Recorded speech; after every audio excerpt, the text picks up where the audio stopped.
धोने के लिए, ठीक है। वन शॉट इसका नाम है, डिश वॉश कंसंट्रेट। कंसंट्रेट का मतलब है गाढ़ा, ठीक है। 2 लीटर सॉल्वेंट, आधा लीटर की बोतल है, आपको 2 लीटर वाली बोतल लेनी है, जैसे पेप्सी की आपने ले ली, उसके अंदर इसको पूरा डाल दिया, 1.5 लीटर पानी मिला लिया। उसके बाद में जो लिक्विड तैयार होगा उससे आपको बर्तन धोने हैं, इससे डायरेक्ट बर्तन नहीं धोने आपको, ठीक है। जो वो लिक्विड तैयार हो गया उसको इस बोतल में डाल दो, 1.5 लीटर आप साइड में रख दो, ठीक है। आधा लीटर की बोतल, उसके बाद में ये आधा ढक्कन एक बार के बर्तन धोने के लिए, ये आधा ढक्कन एक बार के बर्तन धोने के लिए आपको यूज करना है, यानी लगभग 10 ml, ठीक है। 10 से 15 ml आपको एक बार के यूज करना है, ठीक है। दोनों इसी तरीके से है, इसका भी आप 2 लीटर सॉल्वेंट तैयार करो, इसका भी 2 लीटर, ठीक है। इसका मशीन में धोते हो कपड़े तो 1 ढक्कन, ठीक है। हाथ से धोते हो तो 1.5 ढक्कन, ठीक है। हाथ से धोने में थोड़ा ज्यादा लग जाता है, ठीक है। नॉर्मल सी बात है, दोनों 2-2 लीटर लिक्विड तैयार होंगे, वैसे सस्ते पड़ जाएंगे। अब इसका बेनिफिट, अपनी हेल्थ को किस तरीके से बेनिफिट मिलेगा वो मैं आपको बता देता हूँ। उसमें थोड़ा सा पानी डाल के खंगाल दो, कोई ना, सही, ठीक है। तो अभी मैं दोनों के अंदर बराबर मात्रा के अंदर मैं पानी देता हूँ। ये नहीं है कि इन दोनों में कोई अलग बात नहीं है, इन दोनों में भी बहुत फर्क है अपना, ठीक है। एक तरफ मैं यूज करूंगा नॉर्मल अपने घरों के अंदर जो सर्फ आप लेते हो, ठीक है, बर्तन धोने के लिए या फिर कपड़े धोने के लिए जो भी यूज करते हो आप, एक तरफ मैं डालूंगा उसको, और एक तरफ ये 2 लीटर लिक्विड तैयार करने के बाद में इस तरीके का हो जाएगा ये, ठीक है।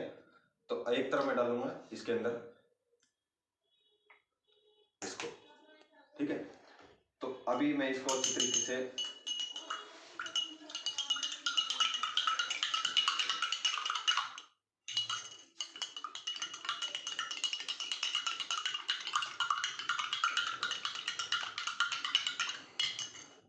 पहला फर्क आप देख सकते हो, इसके अंदर कोई भी एक्स्ट्रा चीज नहीं है, जो आपने डाला था वही है। इसके अंदर और भी बहुत सारी चीजें हैं, चूना हो गया, ठीक है, फास्फेट हो गया, कास्टिक हो गया, ये चीजें हैं इसके अंदर, ठीक है। ये अपने कपड़े के अंदर रह जाती है। आप कोई भी सूती कपड़ा धो लो, एक इससे कुछ मत करो, सूती कपड़ा एक इसके अंदर डबो और उसको टांग दो एक तनी पे, इसमें डबो और उसको टांग दो। इस वाला जो कपड़ा होगा बिल्कुल हार्ड हो जाएगा, क्योंकि आपने निचोड़ा नहीं है उसको। उसका 2-3 बार जब तक पानी में से निकालोगे जब तक ये चूना नहीं निकलेगा, उसके बाद में भी नहीं निकलता पूरा, ठीक है। इसके अंदर कुछ है ही नहीं तो उस कपड़े में रहेगा क्या, ठीक है। वैसे नॉर्मल सॉफ्ट रहेगा कपड़ा। पहली बात ये, कपड़े हार्ड नहीं होंगे इससे, कपड़े हार्ड नहीं होंगे, कपड़े के अंदर कुछ जमाव नहीं होगा, तो कपड़े 3 गुना लंबे चलेंगे, ठीक है। उसके बाद में अगर जो अपनी हेल्थ को बेनिफिट देती है जो चीज, जैसे अभी मैंने बोल दिया यार ये हल्दी है अपने, इस हल्दी को खाओ, आपको कैंसर में काम करेगी, आपको बहुत सारी बीमारियों से बचाएगी, ये हजारों बीमारियों से आपको बचाने वाली हल्दी है, इसके अंदर कुकीरियम है, ये सिलम से बनी हुई है, ये इसकी खास बात है, ठीक है। आप हल्दी तो ज्ञानकुल की खा रहे हो, पर बर्तन धो रहे हो किसी टिकिया से या फिर सरफ से, तो आपको क्या नुकसान होंगे और क्या फायदे होंगे वो मैं आपको बताता हूँ।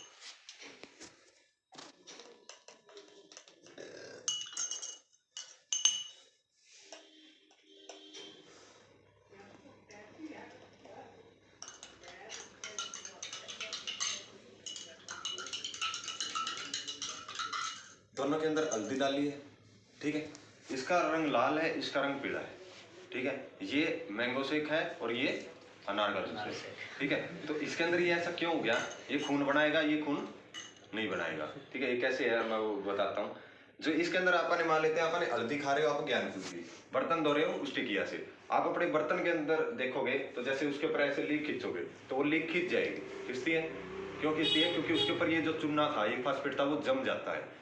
उसके साथ में अगर आप उसके अंदर हल्दी वाली सब्जी डाल के खाओगे तो उसके साथ क्या होगा, उसके अंदर चूना है, देखो इसके अंदर कोई साइंस नहीं लगानी, चूना है, जमाव है, आप उंगली खींच रहे हो, साफ दिखाई दे रहा है आपको। उसके अंदर आपने हल्दी वाली सब्जी डाली है, क्या होगा उसके अंदर जाके, हल्दी खत्म, हल्दी आप 2000 रुपए किलो खा रहे हो और आप टिकिया से बर्तन धो रहे हो, तो क्या होगा भाई साहब। यानी हमारा जो में और इसके साथ में कोई रिएक्शन नहीं होगा, वैसे का वैसे सेम रहेगा, कोई प्रभाव नहीं पड़ेगा इससे। पहली बात, आप अपने बर्तन को धोगे, उसके ऊपर लीक खींचोगे, आपको पता चल जाएगा भाई कुछ है ही कौन।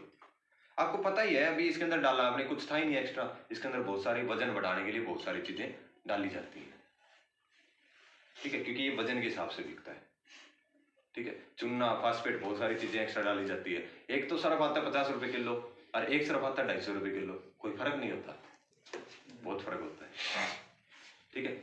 जो 50 रुपए किलो आता है नीरा चूना और फास्फेट आता है, ठीक है, तो ये है इसका हेल्थ बेनिफिट। वो तो ठीक है, कपड़े अच्छे धुलेंगे, कपड़े की उम्र बढ़ेगी, वो बात ठीक है सर आपकी, परंतु हम इससे बर्तन क्यों धोएं? तो बर्तन धोने चाहिए इसलिए। हमारे ज्ञानकुल का जो मेन मकसद है सिर्फ वही है कि आप अच्छी चीजें यूज करें, आपको किसी तरह की टैबलेट खाने की जरूरत ना पड़े। डॉक्टर के मैं ज्यादा नहीं, आपको जो कमीशन मिलना वो मिल जाएगा, वो सारा यानी बराबर मात्रा में पड़ता है ये। ठीक है, मान लेते हैं जितना खर्चा पहले होता है उतना ही खर्चा यहाँ से होगा। ठीक है, 2 रुपए महंगी है 2 रुपए सस्ती है, वो चीजें आप छोड़ दो। ठीक है, अच्छी चीजें यूज करोगे तो ज्यादा नहीं। अपने जो अभी भारत का एक और कल्चर है, पहले तो ये था भी एक कमाने वाला 4 खाने वाले, एक नहीं रहा तो चारों बेरोजगार। अब क्या है, एक जो कमाने वाला है ना वो अपनी हेल्थ का कोई ध्यान नहीं रख रहा, कमाने पे ध्यान है, पूरा पूरा फोकस है, पूरी जिंदगी उसमें निकाल दी, उसके बाद में सिर्फ लास्ट के 2 साल ऐसे बिताएगा खाट के ऊपर, जितना कमाया है उसका डबल लगा के चले जाएगा। आप अभी जो आपके गांव में मान लो नॉर्मल जो डेथ होती है ना, उसमें से 10 में से 4-5 आदमी ऐसे होते हैं जो 2 साल हो गए खाट पे पड़े हैं, 1 साल हो गए खाट पे पड़े हैं, उसका कैंसर थी, उसका लीवर खत्म हो रहा था, उसके गुर्दे खत्म हो रहे थे, इस तरीके के मिलेंगे आपने। अरे उनके बच्चे बजा के कुछ चीज ने कमाया कितना था और लगा कितना दिया। ठीक है, यानी आप कमाने लग रहे हो, ठीक है, अपने बच्चे के लिए कमाने लग रहे हो, तो उनकी छोड़ के जाना है नहीं, उनकी हेल्थ के लिए भी और अपनी हेल्थ के लिए भी ये चीजें यूज करनी बहुत ज्यादा जरूरी है। ठीक है, ज्ञानकुल अगर चाहता तो टैबलेट बेच सकता था और सारी जिंदगी लोगों को टैबलेट खिला सकता था, परंतु हमने ऐसी चीजें बनाई हैं कि बंदे को बीमारी ना होना पड़े, उसे किसी तरह की कोई टैबलेट ही ना खानी पड़े। इस तरीके के प्रोडक्ट मार्केट में अन्य कंपनियों के पास में भी है, बहुत सारी कंपनियां हैं। ठीक है, आप उनसे अगर इस तरीके के प्रोडक्ट परचेज करोगे तो मुझे ज्यादा नहीं तो कम से कम इससे 2.5 से 3 गुना आपको पैसे पे करने पड़े। मार्केट में जैसे डॉक्टर है, डॉक्टर का मेन मोटिव यही है कि एक बार जो कस्टमर आ गया अपने पास में वो रूटीन में आए, लगातार आए, उसकी बीमारी को खत्म नहीं करेगा कभी भी। ठीक है, हमारा जो मेन मोटिव है वो हमारे पास में दोबारा मत आए, खाने पीने की चीजों में चेंज करे और अच्छे रिजल्ट आए। ठीक है, तो ये चीजें थी अपनी जो भी अपने कपड़े धोने का, बर्तन धोने का मल्टीपर्पज है, सबकी यही खास बात है। इसके ऊपर लिखा भी हुआ है बायोडिग्रेडेबल है, जो भी किसी भी तरह का जो स्टेबल फॉर ऑल डिजीज, यानी कांच के बर्तन हो गए, स्टील के हो गए, क्रोकरी होगी, किसी भी तरह के आप बर्तन इससे साफ कर सकते हो।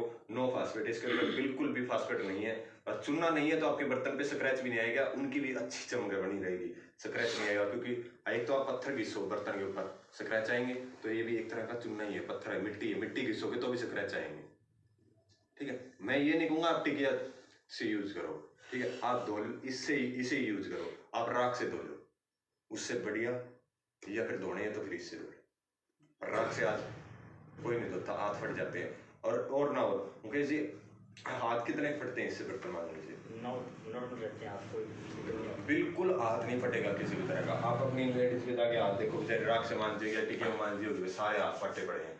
बिल्कुल आप 1 महीना उसने यूज कराओगे, बिल्कुल हाथ नॉर्मल हो जाएंगे, उसके बिल्कुल सॉफ्ट हाथ होंगे, एलर्जी के अंदर किसी भी तरह का। और इसके पानी को आप अपने घर में खाद के रूप में यूज कर सकते हो, इसको पौधों में डालो, इसका पानी आप अपनी जमीन खेत के अंदर जाने तो वो उपजाऊ होगी। आप ज्यादा नहीं ज्यादा एक गमले के अंदर डाल के देख लेना, पशुओं को नहलाना, वो कपड़े धोने वाला पानी बच गया उससे पशुओं को नहला देना, वो उस पानी को बच गया उसको आप पौधे में डाल देना। इतनी तरीके से मल्टीपर्पज यूज कर सकते हो आप इस कपड़े का, इस तरीके की चीज।